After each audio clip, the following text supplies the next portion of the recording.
तो आदाब, नमस्कार, गुड इवनिंग, सत श्रीकाल। एक बार फिर आप तमाम लोगों का स्वागत है क्राइम तक की कहानी के इस एपिसोड में। उम्मीद है पूरी फैमिली अच्छी होगी, अपना और अपनों का ख्याल रख रही होगी। 24 फरवरी दिन सोमवार यानी मंडे, कल की बात है। शाम का वक्त था, करीब 6:15 बजे। केरल की राजधानी तिरुवनंतपुरम के इलाके में एक पुलिस स्टेशन है। इस पुलिस स्टेशन का नाम है वेंजारामुड्डू। वेंजारामुड्डू में कुछ पुलिस वाले बैठे हुए थे और ये पूरा इलाका आमतौर पे बड़ा पीसफुल है, शांत रहता है। तो बहुत कम ऐसा होता है जब पुलिस वालों को इधर उधर भागना पड़ता है। तो इसी वेंजारामुड्डू पुलिस स्टेशन में शाम के वक्त कुछ पुलिस वाले थाने के अंदर बैठे थे। 6:15 का वक्त था, रात होने वाली थी। एक तरह से हर तरफ थाने में खामोशी पसरी थी। तभी अचानक थाने के सामने एक ऑटो रुकता है। एक लड़का उतरता है, उम्र करीब यही 23 साल रही होगी। थाने के अंदर दाखिल होता है। उस थाने के दरवाजे के पास ही अंदर दाखिल होने के बाद टेबल पर एक पुलिस वाला बैठा हुआ कुछ डायरी में नोट कर रहा था। वो लड़का उस पुलिस वाले के करीब जाता है, कहता मेरा नाम अफ़ान है और मैं आज 6 कत्ल करके आया हूं और अब आपको बताने के लिए आया हूं कि मैंने आज 6 कत्ल किए।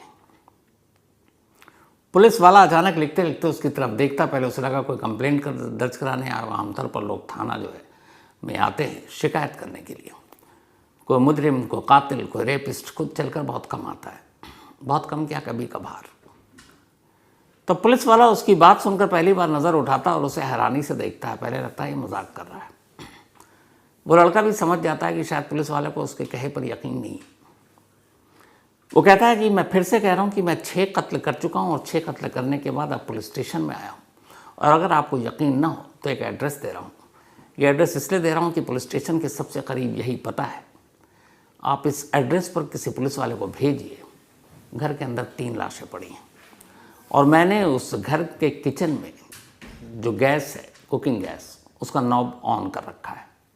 वो इसलिए ऑन कर रखा है ताकि घर में आग लगे या धमाका हो और उन 3 लाशों के साथ पूरा घर धमाके में उड़ जाए।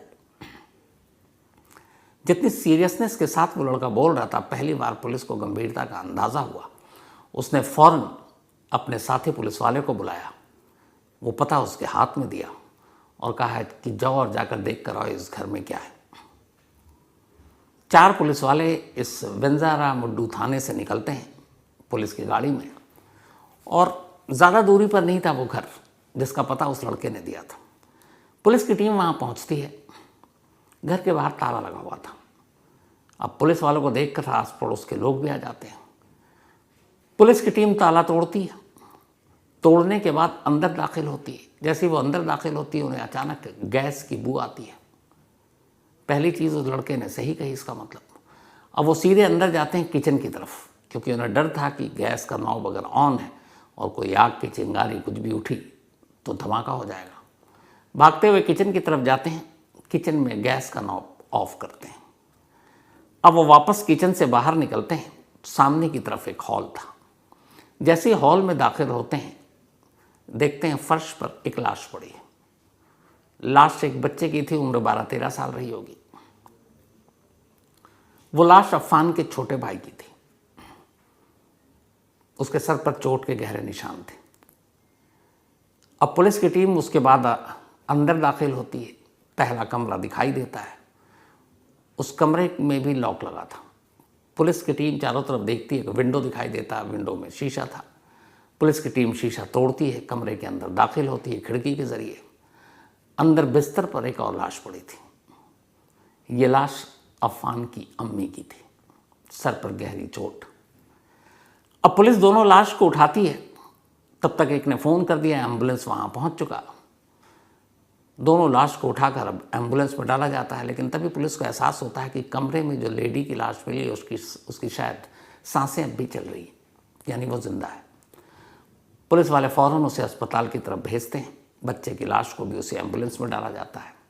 पुलिस वाले अब घर के बाहर आते हैं। तभी उन्हें याद आता है कि उस लड़के ने कहा था कि इस घर में 3 लाशें हैं। लेकिन उन्होंने फिर बाकी नीचे का इलाका देखा, कोई और लाश मिली नहीं। तभी उन्होंने देखा एक सीढ़ी ऊपर जा रहा है। ये 2 मंजिला मकान था। पुलिस की टीम अब ऊपर पहुंची। पहला कमरा उन्हें दिखाई दिया, वो भी लॉक। पुलिस ने दरवाज़ा तोड़ा, अंदर दाखिल हुई। वहाँ एक लड़की की लाश थी। लड़की का नाम था फरशाना। ये अफ़ान की गर्लफ्रेंड की लाश थी। पुलिस स्टेशन में खड़ा लड़का ये बोल रहा था कि उसने आज 6 कत्ल किए और पहला पता उसने अपने इसी घर का दिया और उसने कहा यहाँ भेजिए, 3 लाशें मिल जाएंगी, आपको मेरी बात पर यकीन हो जाएगा। अब जैसे ही ये तीनों लाशें मिली, उस घर में मौजूद एक पुलिस वाले ने उसी थाने में अपने सीनियर अफसर को फ़ोन किया और कहा सर उस लड़के को पकड़ कर रखिए, वो लड़का झूठ नहीं बोल रहा है। उसने कहा था कि इस पते पर 3 लाशें और यहाँ 3 लाशें ही मिली हैं। अब जैसे ही ये पुलिस को पता चला जिसके सामने वो कहानी बयान कर रहा है, पुलिस वाला भी अब घबराया। फिर उससे पूछता है कि तुम्हारा जो पहला पता दिया, तुमने जो कहानी सुनाई वो तो सच है, 3 लाशें मिल गई, पर तुमने कहा था कि 6 कत्ल किए, बाकी की 3 लाशें कहाँ हैं? इस मास मर्डर पे याद आया कि इसी केरल की एक कहानी थी जिसमें एक हाउसवाइफ ने 14 सालों के अंदर 6 मर्डर किए थे। 14 सालों में एक हाउसवाइफ ने 6 murders over 14 years. The Kerala housewife, Kuku FM के ऑडियो लर्निंग प्लेटफॉर्म पर यह कहानी मौजूद है। और इस हाउसवाइफ ने कैसे किया ये कत्ल, कैसे फिर उस कत्ल की तह तक पहुंचने के लिए पुलिस को गड़े मुर्दे यानी कब्र से लाशें निकालनी पड़ी, पूरी डिटेल में 6 murders over 14 years the Kerala housewife Kuku FM के ऑडियो लर्निंग प्लेटफॉर्म पर मौजूद है। लेकिन याद रहे, वक्त तेज़ी से निकल रहा है और एक बार जब फ्री ट्रायल स्लॉट्स ख़त्म हो जाएंगे तो फिर ये मौका हाथ से निकल जाएगा। तो इस औसम मौके को मिस मत करें। अभी अपने फ्री ट्रायल लें और क्राइम की बेस्ट स्टोरीज सुनना शुरू करें। After 14 days the subscription plan will be activated. इधर अब तक उस लड़के को ये पता नहीं था कि उसकी अम्मी की सांसें चल रही। वो ये मानकर चल रहा था कि उसने मार डाला, इसीलिए उसने 3 लाशें कही थी, जबकि कायदे से उस घर से 2 लाश मिली और एक जिंदा लेकिन सीरियस। अब उस लड़के ने कहा कि बाकी की 3 लाशें 2 अलग अलग जगहों पर हैं। उसने उन दोनों का पता दिया। इसमें से एक पता इस पुलिस के ज्यूरिसडिक्शन से बाहर दूसरे पुलिस स्टेशन का था। एक की दूरी थी 25 किलोमीटर और दूसरी की दूरी थी 20 किलोमीटर। जो इसी वेंजारामुड्डू पुलिस स्टेशन के तहत पता उसने दिया, जो घर आता था, वहाँ पुलिस की एक टीम फौरन निकल गई। और जो दूसरे थाने के तहत एक पता मिल रहा था, वहाँ की पुलिस को इन्फॉर्म किया गया और साथ साथ थाने से कुछ पुलिस वालों को भी उस इलाके में भेजा गया। अब पहली पुलिस की टीम इसी वेंजारामुड्डू पुलिस स्टेशन के तहत आने वाले उस पते पर पहुँचती है। वहाँ घर के अंदर दाखिल होती है। जब दाखिल होती तो घर के अंदर कमरे में एक लाश मिलती है। ये लाश अफ़ान की 80 साल की बुज़ुर्ग दादी की थी। उनके भी सर पर गहरी चोट।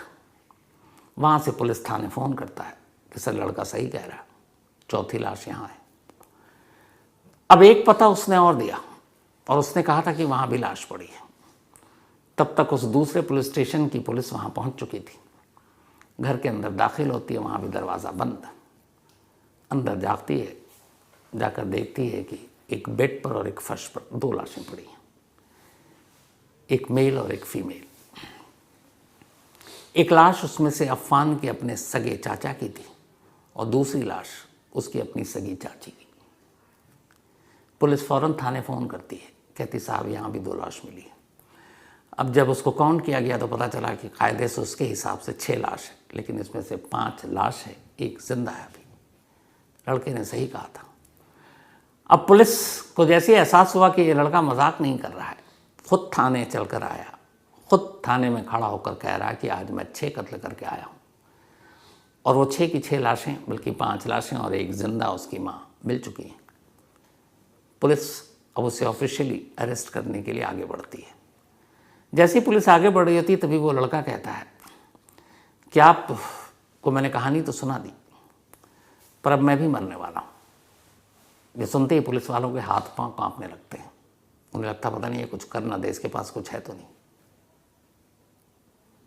फिर वो कहता है कि मैंने जहर पी रखी है, मैं पॉइजन ले चुका हूँ और कुछ देर के बाद मर जाऊँगा। जैसे उसने बोला, कुछ पुलिस वाले उसकी तरफ झपटे उसे फौरन पकड़ा और पुलिस की गाड़ी में डालकर पास के सरकारी अस्पताल में ले गए। उस लड़के ने थाने के अंदर जब पहली कहानी सुनाई आकर कि मैंने 6 कत्ल किए हैं, जब पुलिस वालों को यकीन नहीं हुआ और जिसने पहला पता दिया था और उस घर में 3 लाशें, वो घर उसका अपना था, तो पुलिस वाले जब तक उसकी बातों को कंफर्म कर रहे थे, वो अपने साथ चूहा मारने वाली एक दवा शीशी में लेकर आया था, जो एक तरह का पॉइजन था, और उसी थाने में बैठकर उसने वो जहर पी। अब जब उसने बताया कि मैं जहर पी चुका हूँ, मैं भी मरने वाला हूँ, पुलिस अस्पताल ले गई। अस्पताल ले जाने के बाद तब उसका इलाज शुरू हुआ। इधर वो अस्पताल में और जितनी कहानी थाने में उसने सुनाई वो सुना चुका। अब पुलिस के इधर हाथ पैर फूले हुए हैं कि कैसा कातिल है, सिर्फ 23 साल की उम्र है, एक अच्छे खासे पढ़े लिखे अमीर परिवार का, तिरुवनंतपुरम में जिस इलाके में उसका घर है, वो घर भी कोई मामूली घर नहीं है, और ये खुद थाने चलकर आकर इकरार जुर्म कर रहा है। पुलिस ने उसकी बातों से और उसके बाद तमाम आस पड़ोस के लोगों से 3 अलग अलग जगहों से पूछताछ करनी शुरू की, और जब सारी पूछताछ की और कड़ियों को जोड़ने की कोशिश की, तो जो कड़ियाँ जुड़ी और जो कहानी निकली वो कुछ यूँ थी। पड़ोसियों के मुताबिक सुबह 10 बजे तक अफान अपने घर में था। अफान के उस घर में उसकी माँ और उसका एक 13 साल का छोटा भाई एहसान रहता था। अफान और उसके छोटे भाई में 10 साल की उम्र का फ़र्क था, लेकिन वो अपने छोटे भाई को एक बड़े भाई की तरह नहीं बल्कि एक बाप की तरह प्यार करता था। पूरा पड़ोसी इसका गवाह था। सुबह 10 बजे उसने अपनी बुलेट स्टार्ट की। बुलेट स्टार्ट करने के बाद वो सबसे पहले अपने घर से करीब 20 किलोमीटर दूर गया। वहाँ उसकी दादी रहती थी, सलमा भी।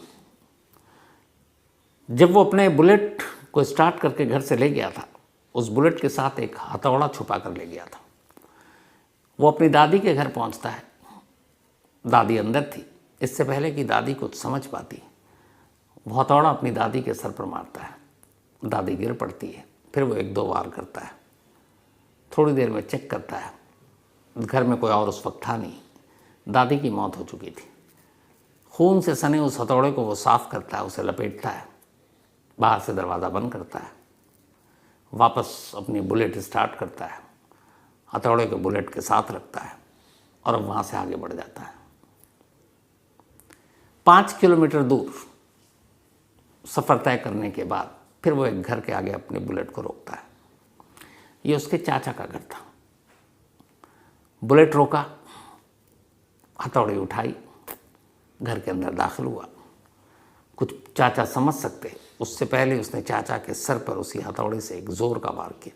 चाचा गिर पड़े। इसके बाद उसने फिर दोबारा वार किया। तब तक चाची आ गई आवाज़ सुनकर। उसने वही हथौड़ी उन चाची के सर पर दे मारा। थोड़ी देर में दोनों फर्श पर और एक बिस्तर पर गिरे हुए थे। सर से बेतहाशा खून गिर रहा था। थोड़ी देर तक वो रहा, उन दोनों को देखा। उसे यकीन हो गया कि अब वो दोनों मर चुके हैं। हथौड़ी फिर साफ करता है, घर के दरवाजे को बंद करता है, बुलेट स्टार्ट करता है और 25 किलोमीटर तक बुलेट चलाता रहता है। 25 किलोमीटर के बाद वो वापस अपने उसी घर पहुंचता है जहाँ से वो बुलेट लेकर गया था। घर आता है, तब तक शाम के करीब 4 बज चुके थे। 10 बजे वो निकला था।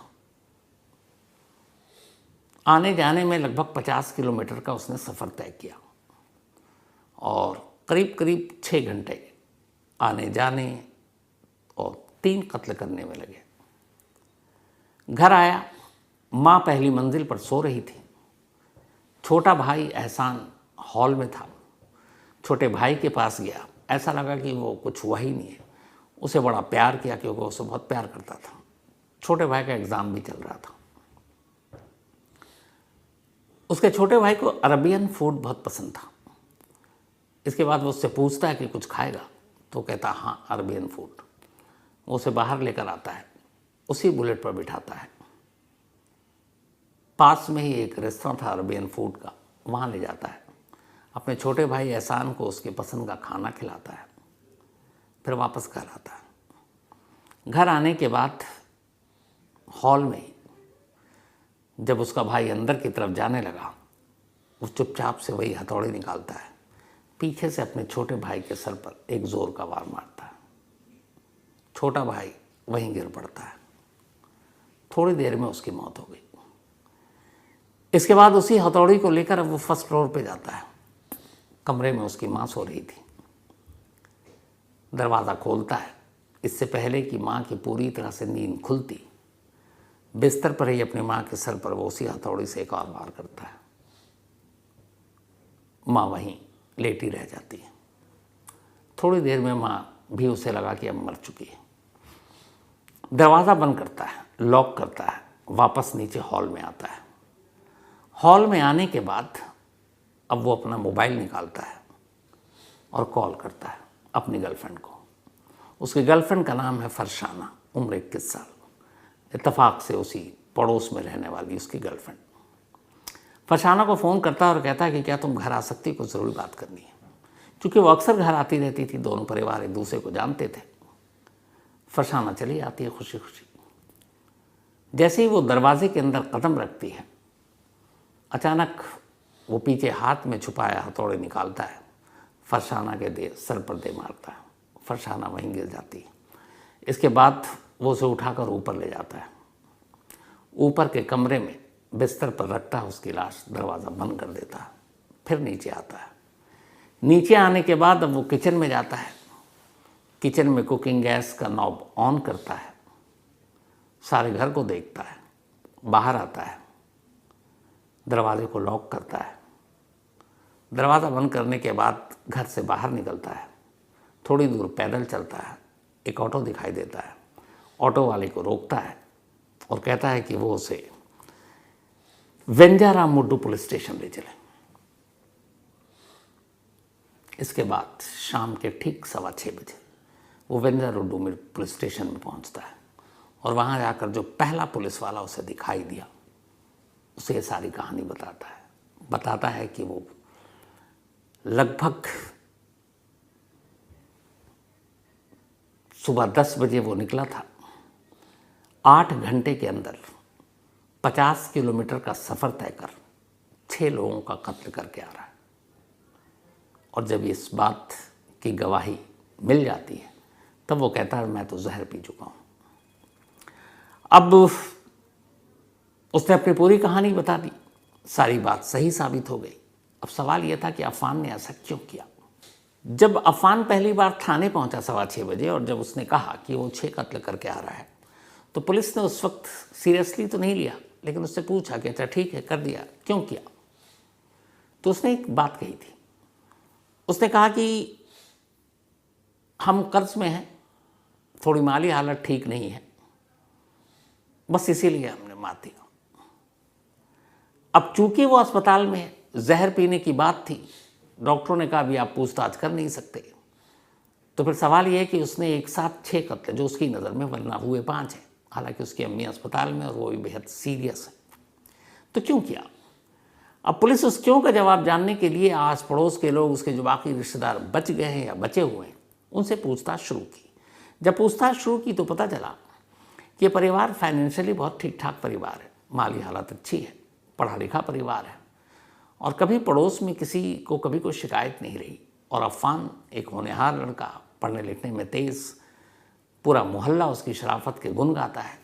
और सबसे ज़्यादा इसलिए वो वहाँ पे जाना जाता था क्योंकि लोग मानते थे कि छोटा भाई उसकी ज़िंदगी है, वो उसे बेइंतहा प्यार करता है।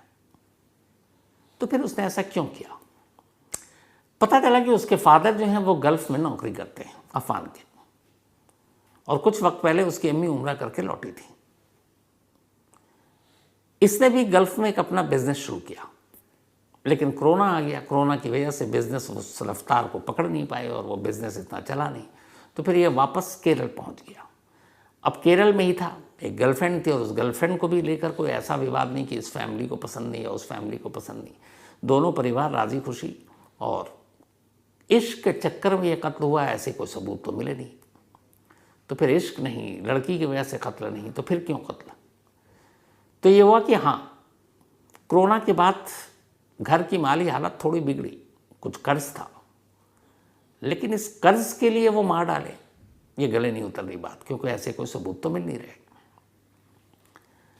फिर पुलिस ने उसका एक ब्लड और वो टेस्ट भी कराया, क्योंकि उसकी आंखों से जब वो थाने में खड़ा होकर कहानी सुना रहा था 8 घंटे में 6 कत्ल की, तो पुलिस वालों को थोड़ा शक हुआ कि ये पता नहीं अपने होश में है कि नहीं, उसकी आंखें कुछ और कह रही थी। तो पुलिस को एक शक ये भी है कि शायद उस वक्त जब इसने कत्ल किए ये किसी ड्रग्स के नशे में था। तो क्या ड्रग्स के नशे में आकर उसने यह कत्ल किया? अब ये थ्योरी भी पूरी तरह से फिट इसलिए नहीं बैठ रही कि अगर वो ड्रग्स लेता था तो फिर ऐसे लोग अगर लेते थे तो 6 कत्ल क्यों करेंगे, और इस दिन इसने क्यों किया? दूसरा ये समझ में नहीं आ रहा है कि अगर इसने चलो अपनी माँ को मारा, भाई को मारा, दादी से क्या दुश्मनी थी, या फिर चाचा और चाची से क्या दुश्मनी थी, तो जो कहानी की कड़ियाँ हैं वो एक दूसरे से जुड़ नहीं रही हैं। लेकिन पुलिस की दिक्कत ये है कि इस वक्त वो अस्पताल में है, सही कहानी का जवाब वही दे सकता है कि इस मास मर्डर का मोटिव क्या था। और मोटिव अभी तक एक ही आ रही है कि शायद फाइनेंशियल मजबूरी थी, या फिर ड्रग्स के जो असर था, उस ड्रग्स के असर में उसने ये मर्डर किया। लेकिन उस असर में भी मर्डर करेगा तो कोई मकसद, कोई मोटिव होगा। केरल की पुलिस, तिरुवनंतपुरम की पुलिस है, उन्होंने बाकायदा कैमरे पर कहा है कि फ़िलहाल हम मोटिव को लेकर क्लियर नहीं है, लेकिन हम उसकी इस कहानी पर भी बिलीव नहीं कर रहे हैं कि फाइनेंशियली मजबूरी या कर्ज की वजह से उसने ये मास मर्डर किया है।